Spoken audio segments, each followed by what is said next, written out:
કે ભક્તોને પોતે કોલ આપીને ધામમાં લઈ જાય છે. પહેલા આપણે જોયું કે પ્રત્યક્ષ દર્શન આપીને અથવા તો દિવ્ય દેહ દર્શન આપીને એ પોતે ધામમાં લેવા માટે જતા. પણ હવે સ્થૂળ દેહ તો કેટલા જણાને પહોંચે, તો દિવ્ય દેહ પણ દર્શન આપીને ધામમાં લઈ જાય છે. એવા પ્રસંગો તો આપણે સત્સંગમાં દર મહિને 2-5 મહિને સાંભળતા રહીએ છીએ કે આવી રીતે મહારાજ સ્વામીના પ્રત્યક્ષ દર્શન એમને દિવ્ય દેહે એ જે તે હરિભક્તને આ ગામમાં થયા અને મહારાજ પછી એમને ધામમાં લઈ ગયા. પણ એથી વિશેષ પુરુષોત્તમપણું એનું, સર્વોપરીપણું એમનું એ કે કોલ આપીને ભક્તોને ધામમાં લઈ જાય કે આ દિવસે, આ તારીખે, આ સમયે અમે તમને ધામમાં લેવા માટે આવશું. તો શ્રીજી મહારાજ આવી રીતે કોલ આપીને ધામમાં લઈ જતા. એમ આજે પણ એવા અનેક પ્રસંગો બને છે કે જેમાં પ્રમુખ સ્વામી મહારાજ કોલ આપીને ભગવાનના ભક્તોને ધામમાં લઈ જાય છે અને પોતે લેવા માટે આવે છે. એવા હજારો પ્રસંગો આજે સત્સંગમાં બને છે. ગુણાતીયન સ્વામી પોતે કહ્યું છે, સ્વામી કે પહેલાં તો શાસ્ત્રમાં એવું નોંધાણું છે કે 1 કે 2 કે 4 ઘરે એ અવતારો પોતાના ભક્તોને લેવા માટે આવ્યા હતા અને આજે તો મહારાજ ઘરો ઘર લેવા માટે આવે છે. એ મહારાજનું પુરુષોત્તમપણું છે, એમનું સર્વોપરીપણું છે. તો એ આપણને આજે તાદ્રશ દેખાય છે. ત્યાં શ્રીજી મહારાજના વખતમાં ડભાણ ગામના એક વિપ્ર હરિભક્ત હતા, ગોવિંદરામ, અનન્ય નિષ્ઠાવાન હરિભક્ત હતા. પણ એમના કુટુંબમાં કોઈને સત્સંગ નહીં થયેલો. ગોવિંદરામને મનમાં ઘણું હતું કે એમના પત્ની કે દીકરાઓને સત્સંગ થાય, પણ એ થોડા સંસ્કાર ખૂટતા હશે તે સત્સંગ એમના કુટુંબમાં બહુ થયેલો નહીં. અને ગામમાં ડભાણમાં પણ બધા વિદ્વાન બ્રાહ્મણો અને બધા વેદ અને ઉપનિષદના ભણેલા, એટલે પ્રગટ ભગવાનમાં કોઈ માને નહીં. કયો હોતા હશે કે અત્યારે કળિયુગમાં કંઈ કોઈ ભગવાન પ્રગટ થતા હશે? ભગવાન તો થઈ ગયા, શંકર ભગવાન થઈ ગયા, રામ ભગવાન થઈ ગયા, કૃષ્ણ ભગવાન થઈ ગયા. કળીકાળમાં ભગવાન હોય જ નહીં એવું માનનારા હતા. અને ગોવિંદરામ બ્રાહ્મણ એમને બરોબર નિશ્ચિત થયેલો, તે ગામમાં જે મળે, જ્યારે મળે બધાને વાતો કરે કે સ્વામિનારાયણ ભગવાન પ્રગટ થયા છે, ગઢડે બિરાજે છે, ચલો મારી સાથે દર્શન કરાવું. પણ કોઈ આવે નહીં, કોઈને સત્સંગ થાય નહીં. એટલે ઘણી વખત મહારાજ પાસે પોતે વાત કરતા કે મહારાજ આપનો આટલો પ્રતાપ છે, કળીકાળમાં પૂર્ણ પુરુષોત્તમ પૃથ્વી પર પ્રગટ થયા, આપની હું આટલી બધી વાતો બધાને કરું છું, કેમ કોઈને સત્સંગ ગામમાં નથી થતો? જ્યારે જ્યારે ઉત્સવ સમયે મહારાજ પાસે જાય, ગઢડા કે વડતાલ કે પંચાળા, ત્યારે મહારાજને આ બધી વાતો કરે. અને કાયમ મહારાજ એમને માથે હાથ મૂકીને આશીર્વાદ આપીને કે તમારી શ્રદ્ધા છે ને ત્યારે થશે. ઘણી વખત તો પોતે પૂછતા કે મહારાજ તમે થશે કરો તો ક્યારે થશે? મહારાજ કે થશે, અમારી ઈચ્છા હશે ત્યારે થશે, પણ તમે તમારી સેવા ચાલુ રાખો. હવે એમ કરતા કરતા તો ગોવિંદરામનો અંત સમય આવી ગયો. ધામમાં જવાનું થયું, પથારીવશ થઈ ગયા. અને 5મ કે 6નો દિવસ હતો અને એકદમ મહારાજની સ્મૃતિ અંતરમાં થઈ આવી કે ઓહો, આજે તો 5મનો સમય ત્યાં ગઢડે ચાલતો હશે, એ બધા હરિભક્તો મહારાજના દર્શન કરતા હશે અને મારે તો આ વૃદ્ધાવસ્થા આવી અને આ ખાટલે પડ્યો તે હવે ગઢડે જઈ શકતો નથી. અને ઓહો, મહારાજ આવી રીતે બેઠા હશે, બધા સંતો બેઠા હશે, એમ કહીને જે કંઈ ઉત્સવ સમયમાં પોતે જોયેલા, દર્શન કરેલા, એ બધાની સ્મૃતિ એકદમ થઈ આવી. અને મહારાજ પોતે દિવ્ય દેહે પધાર્યા. અને મહારાજે ગોવિંદરામને જગાડ્યા, ગોવિંદરામ, ઓહો મહારાજ તમે બેઠા થઈ ગયા તો સફાળા. મહારાજ કે ગોવિંદરામ, તમારા દેહની આવરદા આવી રહી છે, હવે તમારો દેહ પડશે. તો કે ભલે મહારાજ, જેવી આપની ઈચ્છા, અમે તો આપના ધામમાં અત્યારે બેઠા છીએ, આપના સાનિધ્યમાં છીએ, એટલે આમ દેહ પડશે પછી પણ ધામમાં જ છીએ. ત્યારે મહારાજ ગોવિંદરામ ઉપર બહુ રાજી થયા અને માથે મસ્તક ઉપર હાથ મૂકીને કહ્યું કે અમે તમને એકાદશીના દિવસે ધામમાં લઈ જશું. એકાદશી અહીંયા વડતાલમાં બાજુમાં રાજભોગ આરતી થશે, પછી અમે તમને ધામમાં લેવા માટે આવશું. અનંત મુક્તો સાથે, સંતો સાથે અમે આવશું. તો કે બહુ સારું મહારાજ. મહારાજ કે તમે એમ કહેતા હતા ને કે આખા ગામમાં સત્સંગ ક્યારે થશે, તે હવે થશે. ગોવિંદરામ એમાં પણ રાજી થયા. ચલો, મહારાજે આ સંકલ્પ પૂરો કર્યો.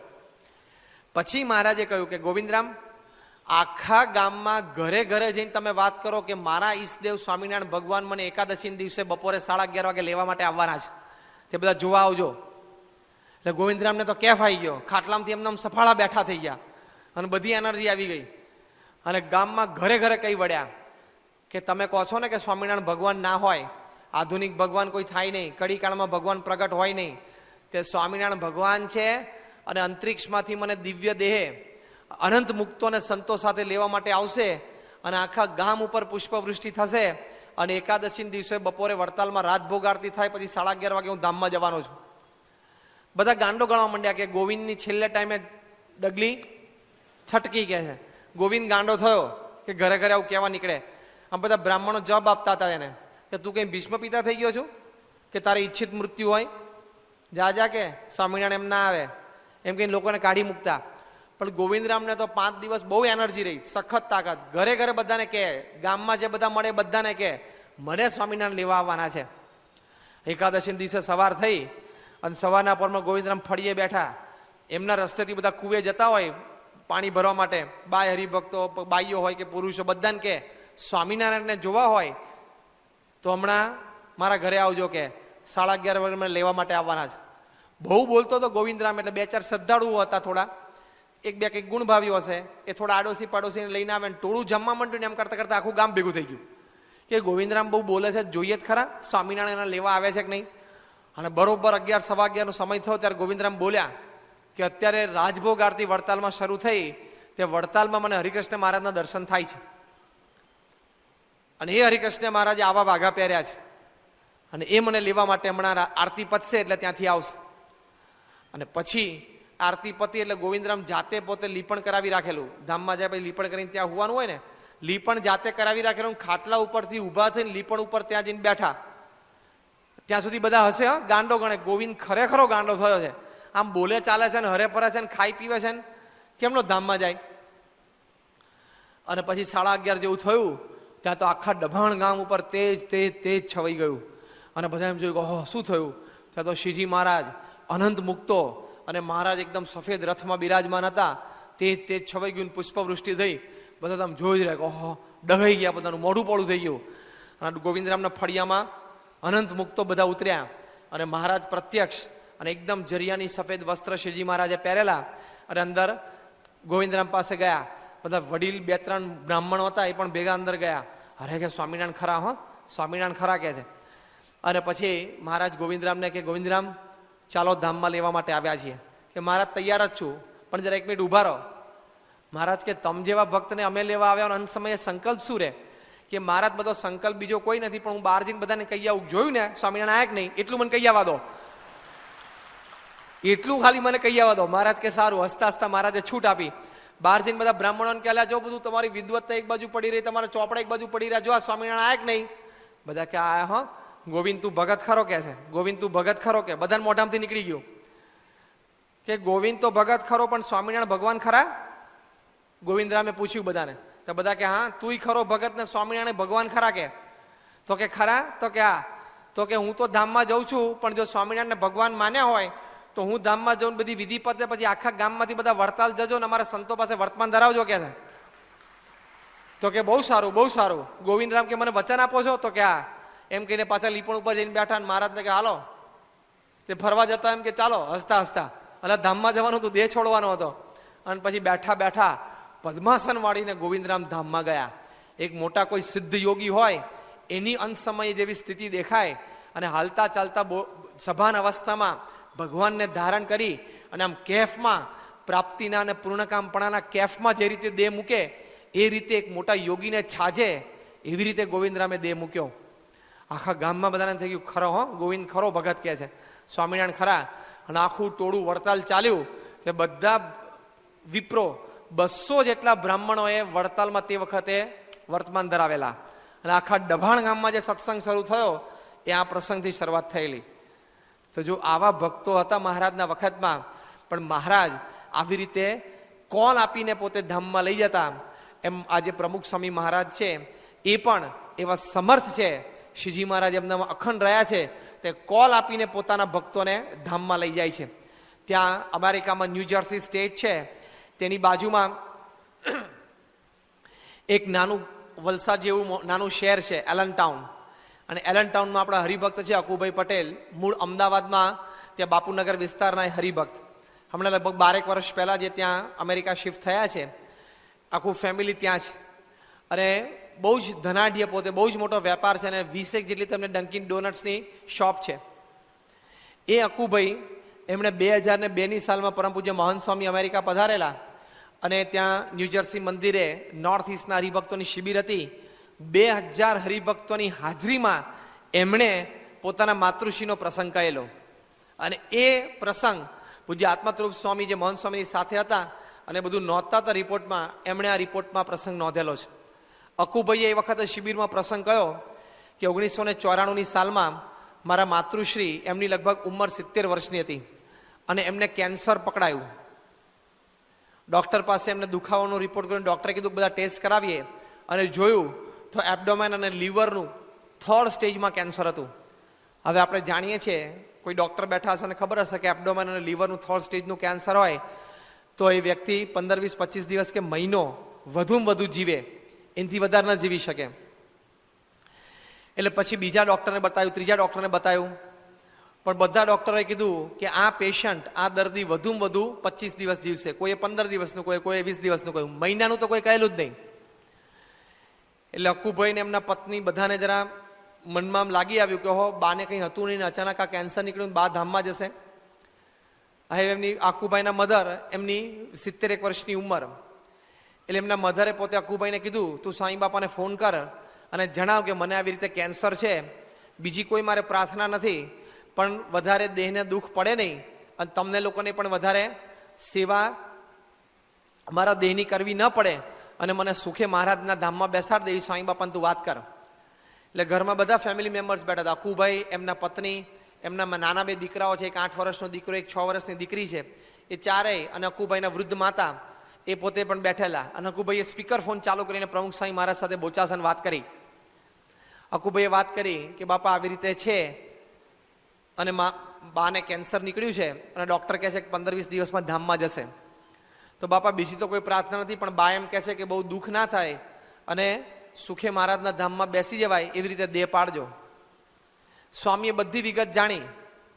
પ્રમુખ સ્વામી મહારાજ એ વખતે રાત્રે 10:30, 11 થયેલા તો પથારીમાં સૂતા હતા અને પેલો હેડફોન લગાડેલો હતો. એકદમ સાહજિક નોર્મલ વાત કરતા કરતા સ્વામીએ પૂછ્યું, સ્વામી કે બીજા ડૉક્ટરને બતાવ્યું, એટલે કે સેકન્ડ ઓપિનિયન લીધો એમ. અક્કુભાઈ કે હા બાબા, બીજા ડૉક્ટરને બતાવ્યું, પછી એક ત્રીજાને બતાવ્યું. 3 ન્યુયોર્ક અને ન્યૂજર્સીના કેન્સર સ્પેશિયાલિસ્ટ છે અને રાષ્ટ્રીય કક્ષાએ એ લોકોનો નંબર, એટલે કે રાષ્ટ્રીય કક્ષાનું નામ બોલાય એમાં એ સર્જન છે. અને 3 એમ કીધું છે કે વધુમાં વધુ 20-25 દિવસ જીવશે. તે સ્વામી એકદમ આમ સાહજિક જ પૂછ્યું, સ્વામી કે આપણે એલન ટાઉનમાં મંદિર કર્યું છે તે ઠાકોરજીનો થાળ કોણ ધરાવે છે? હવે વાત આ કેન્સરની એના બા નહીં ચાલતી, તેમાંથી સ્વામીએ વળી ચાલુ વાતે આ પ્રશ્ન પૂછ્યો. એટલે અક્કુભાઈ કીધું કે સ્વામી એ થાળ તો આપણે ત્યાં પૂજારી રાખ્યો છે, એ બનાવે છે, પણ પૂજારી તો પોતે સિંગલ છે, એટલે બેચલર છે, એટલે બા છે એ થાળ તૈયાર કરી આપે છે અને ભારતથી બા એટલા માટે જ આવ્યા છે કે ઠાકોરજીનો થાળ થાય. અને ત્યાં પોતે હવે અમદાવાદ બાપુનગર મકાનમાં તો એકલા જ છે, એટલે એકલા એનો સમય પસાર થાય નહીં, એટલે આપણે એને અમેરિકા લઈ આવ્યા છીએ અને 3 ટાઈમ ઠાકોરજીનો થાળ કરીને જમાડે છે. જઈને પૂજારીને થાળ આપી આવે એટલે પૂજારી થાળ ધરાવે, એટલે બાનો પણ સમય પસાર થાય છે, આખો દિવસ પસાર થાય છે અને ઠાકોરજીની સેવાય થાય છે. સીધો જ પ્રમુખ સ્વામી મહારાજે અક્કુભાઈને પ્રશ્ન પૂછ્યો, સ્વામી કે તારા બા ધામમાં જશે તે એલન ટાઉનમાં ઠાકોરજીને જમાડશે કોણ? હવે આવો પ્રશ્ન પૂછ્યો, અક્કુભાઈ તો એકદમ ઊભા રહી ગયા. એ કે બાપા એ તો આપની મરજીની વાત છે. સ્વામી કે હજી તારા બાની ભક્તિ ઠાકોરજી સુધી પહોંચે છે અને હજી ઠાકોરજી એમની ભક્તિ અંગીકાર કરશે તે હજી 5 વર્ષ તારા બાનો દેહ રાખશે અને ઠાકોરજી થાળ જમશે. 94ની સાલમાં આ આશીર્વાદ પ્રમુખ સ્વામી મહારાજ આપેલા. અક્કુભાઈ કે પણ સ્વામી આપ 5 વર્ષનું કહો છો, કારણ કે 5 વર્ષ બાપા બોલે ને એટલે સ્પીકર ફોન ચાલુ તો ઘરમાં બધા સાંભળતા ને બધા રડી પડ્યા રીસર કે સ્વામી બાપા આવા આશીર્વાદ આપે. અક્કુભાઈ કે બાપા 5 વર્ષની વાત કરો છો, પણ સારા સારા ડોક્ટરોએ કીધું છે કે 15-20 દિવસ જ દેહ રહેશે ને બા તો એકદમ પથારીવશ થઈ ગયા છે. અને સ્વામી એકદમ કેફમાં આવીને બોલ્યા, સ્વામી કે તારા બાના દેહમાંથી જીવ જુદો કરવો એ ડોક્ટરના હાથની વાત છે કે અમારા હાથની વાત છે? અક્કુભાઈ કે બાપા એ તો આપના હાથની વાત છે. સ્વામી કે બસ તો અમે કહીએ છીએ 5 વર્ષ રહેશે અને ઠાકોરજીનો થાળ કરશે. અને પછી તો ઘરમાં બધાને એક બાજુ આનંદ થઈ ગયો કે બાને તો લાંબુ આયુષ્ય સ્વામી આપી દીધું. અને પછી તો 2-5 દિવસ થયા અને પથારીમાં બેઠા થઈ ગયા. સ્વામી પાછું ફોનમાં છેલ્લે કીધેલું, અકુ તારા પત્નીને કહેજે કે એના સાસુની સેવા કરે, તારા બા છે ને એ મુક્ત છે, મહારાજ એમની ભક્તિ રોજ અંગીકાર કરે છે, તે તારા પત્ની એની સેવા કરશે તો મહારાજ એમની પોતાની સેવા માની લેશે. એટલે પાછા અક્કુભાઈના પત્ની માટે અક્કુભાઈને સ્વામી આજ્ઞા કરી કે એમના સાસુની સેવા કરે. અને એવી રીતે અક્કુભાઈના પત્નીએ પણ આ આજ્ઞા શિર ઉપર ચડાવીને રોજ એમના બાની બધી પ્રકારની સેવાય પોતે કરતા. એના બા 3 ટાઈમ થાળ લઈ અને ઠાકોરજી પાસે જાય, પૂજારીને આપે, ઠાકોરજીને દાળ કરાવે. મંદિરથી એમનું ઘર નજીક જ. હવે એમ કરતા કરતા બધા વર્ષો વીતી ગયા. એમ દરમિયાન પ્રમુખ સ્વામી મહારાજ પણ 2 વખત વચ્ચે અમેરિકા જઈ આવેલા, 96ની સાલમાં, પછી 98ની સાલમાં, પછી 99ની સાલ આવી. એના બાએ તો બરોબર ડેટ યાદ રાખેલી, મને 5 વર્ષનું એક્સટેન્શન મળ્યું છે. પણ એમાં વચ્ચે એવો પ્રસંગ બની ગયેલો કે બાપાએ આશીર્વાદ આપ્યા. પછી 2 વર્ષ પહેલા આખા અમેરિકાના કેન્સર સ્પેશિયાલિસ્ટની એક સેમિનાર હતો. 700 જેટલા અમેરિકાના કેન્સર સ્પેશિયાલિસ્ટ, જેને આપણે ઓન્કોલોજીસ્ટ કહીએ, એ 700 જણા સેમિનારમાં હાજર હતા ન્યુયોર્કમાં. અને આ ડોક્ટરે અક્કુભાઈના બાના કેસ પેપર્સ રજૂ કર્યા મોટા સ્ક્રીન ઉપર. અને અમેરિકાના 700 કેન્સર સ્પેશિયાલિસ્ટને પૂછ્યું કે આ પેશન્ટ, એને આવી રીતે 3rd સ્ટેજ એબ્ડોમન ને લીવર કેન્સર હોય અને એ ડિટેક્ટ થયેલું આજથી 2-2.5 વર્ષ પહેલા આ ડેટ ઉપર, ડેટ પણ સ્ક્રીન ઉપર આવતી હતી રિપોર્ટ સાથે, કે આ પેશન્ટ અત્યારે હોય કે ન હોય. If the patient is not alive according to you, raise your hand. કે તમારી દ્રષ્ટિએ જો પેશન્ટ અત્યારે હયાત ન હોય તો હાથ ઊંચો કરો. અમેરિકાના 700 કેન્સર સ્પેશિયાલિસ્ટે હાથ ઊંચો કરેલો, એક પણ હાથ નીચો નહીં. હા, 700 જણાએ હાથ ઊંચો કર્યો કે આ પેશન્ટ અત્યારે હયાત ના હોય પૃથ્વી પર, આ ધામમાં જ જાય. રેન્ડમલી 10-15 જણાને પૂછી ઊભા કરીને કે આ કેસ ડિટેક્ટ થાય પછી કેટલા દિવસમાં ઓફ થઈ જાય. મિનિમમ 15 દિવસ અને મેક્સિમમ 35 દિવસ સુધીનું બધા બોલ્યા. 8 થી 10 કેન્સર સ્પેશિયાલિસ્ટ ફોટોગ્રાફ સ્ક્રીન ઉપર જોઈને. ત્યારે ડોક્ટર કે to your surprise the patient is alive. અત્યારે દર્દી હયાત છે અને મારી ટ્રીટમેન્ટ ચાલે છે. 10 જણા તો મોઢામાંથી બોલી ગયા, નોટ પોસિબલ. સારા કેન્સર શક્ય નથી. અરે શું શક્ય નથી? હરે છે, ફરે છે, ખાય છે, પીવે છે, જમાડે છે ભગવાનને. ત્યારે બધાને આશ્ચર્ય થયું. ત્યારબાદ ડોક્ટરે કીધું કે પેશન્ટનો જે સન છે મિસ્ટર અકુ પટેલ, એ મને કહે છે કે અમારા ગુરુ પ્રમુખ સ્વામી મહારાજે આશીર્વાદ આપે છે કે 5 વર્ષ જીવશે. પછી તો બધાને કે બહુ મનાય નહીં, કશે સારું જવા દો ને કે. પણ આવી વાત એટલે એનો મતલબ શું થયો કે સાયન્ટિફિકલી તો કોઈ રીતે દેહ રહે એમ હતું નહીં, રોગ જ એવો હતો. પણ સ્વામી બાપાએ આવરદા વધારી આપેલી.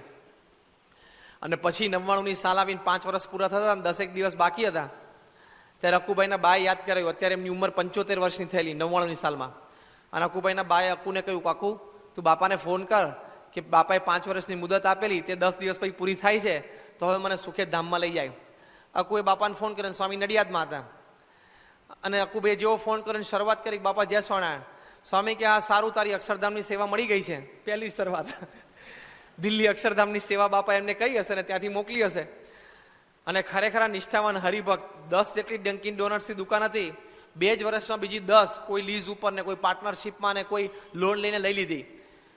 અને એ 10 દુકાનનો જે સંપૂર્ણ નફો એ દિલ્હી અક્ષરધામમાં એમણે 5 વર્ષ સુધી આપ્યો. એવા નિષ્ઠાવાન હરિભક્ત છે અકુભાઈ. એ અકુભાઈએ બાપાએ સીધો ફોન ઉપર કે સ્વામી કે અકુ તારી સેવા મળી ગઈ. એટલે કોઈની સાથે મોકલી હશે. આગલા દિવસે હરિભક્ત અમેરિકાથી આવ્યા હશે. એટલે સ્વામી કીધું કે તારી સેવા મને મળી ગઈ છે. તો કે બાપા બહુ સારું, બીજી કઈ સેવા કરવાની છે? દિલ્હી અક્ષરધામની સેવા પૂરી થઈ. સ્વામી વળી બીજી કીધી. સ્વામી કે હજી આટલી સેવા કરજે. બહુ રાજી થયા. સ્વામી કે બોલ હવે શું ફોન કર્યો તો? કે બાપા બા એમ કહે છે કે 5 વર્ષની મુદત આપેલી પૂરી થાય છે 10 દિવસ પછી, તો હવે ધામમાં લઈ જજો. સ્વામી કે લે 5 વર્ષ પૂરા થઈ ગયા? સ્વામી આશ્ચર્ય વ્યક્ત કરવા માંડ્યા. 5 વર્ષ પૂરા થઈ ગયા? તો કે હા બાપા, બાએ ગણતરી રાખેલી, આ તો એમને કહ્યું એટલે. અને સ્વામી એકદમ ભાવમાં આવીને બોલ્યા, સ્વામી કે તારા બાની બધી ભક્તિ મહારાજે અંગીકાર કરી છે. મહારાજ એમની ભક્તિથી રાજી છે અને હવે સુખે એમને ધામમાં લઈ જશે. એટલે એની બા તો એકદમ રડી પડે અને અકુને પૂછ્યું, આમ સ્પીકર ફોન ઉપર અકુભાઈ માથ મૂકી રાખ્યો અને બાએ પૂછ્યું સ્વામીને. એટલે અકુભાઈને કે તું પૂછ બાપાને કે ક્યારે લઈ જશે. એટલે અકુભાઈએ પૂછ્યું કે બા એમ પૂછે છે ક્યારે લઈ જશો? સ્વામી કે બસ 5 વર્ષની મુદત આપી છે ને એમને ગણતરી કરી છે, બરોબર છે. 5 વર્ષની જે મુદત આપી છે ને તારા બાએ ગણતરી કરી છે, બરોબર છે. 5 વર્ષ પૂરા થતા ધામમાં લઈ જશું. અને પછી અકુભાઈના બાએ પૂછાવડાવ્યું કે મહારાજ મને ધામમાં લેવા માટે આવે, પણ સાથે સાથે તમે બાપાને વિનંતી કરો. અકુભાઈને કીધું તું બાપાને કે બાપા જ લેવા માટે આવે. એટલે અકુભાઈ કે સ્વામી બા એમ કે છે કે મહારાજ તો ધામમાં લેવા માટે આવશે, પણ ભેગા તમે આવજો. અત્યંત સાહજિકતાથી સ્વામી કે હા એ તો અમે ભેગા હોઈએ જ ને, તો મહારાજ આવે ત્યારે અમારે ભેગા તો આવવાનું જોઈએ ને, અમે આવશું કે. એકદમ સાહજિકતાથી. અને પછી એ દિવસ આવ્યો.